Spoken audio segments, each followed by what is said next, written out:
حسين زرقان المدعو أبو دحدح جوليبي التحق بالجماعة الإرهابية عام 1994 بالخضرية.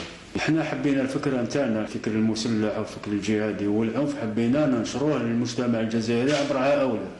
هذا نعمل ديزاد ودهينا وعربي زيتوت. اتفقنا كيف نطيحوا النظام هذا.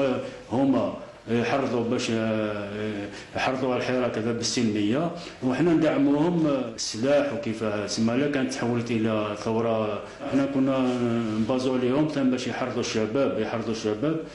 الشباب للحراك، يحرضوه.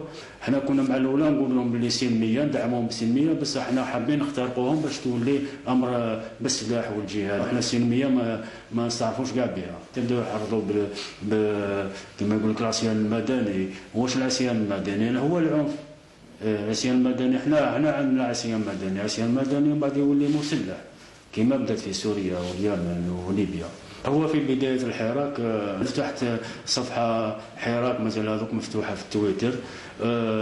تبعوني أنا أفراد في الحراك مثل بودرة تبعني في السمانة الأولى، تبعني في الفيسبوك. أنا فتحت في صفحات واتصلت بهذه الصفحة اللي فتحتها أنا في الفيسبوك، اتصلت بها بأمر ديزاد، واتصلت بها بأعضاء مراشد. أنا كانت عندي عدة قنوات مثل قناة الحراك، كانت عندي قناة الناشط، كانت عندي قناة المنشريس، كانت عندي قناة في الأمن الإلكتروني، كنت ننشط فيها في الأمور تاع الحراك ثان. المهم كنا نديروا بها إشهارات ونحرضوا فيها الشباب تاع الحراك. أنا قناة تاع الحراك كانت فيها حوالي قريب 2000 متابع.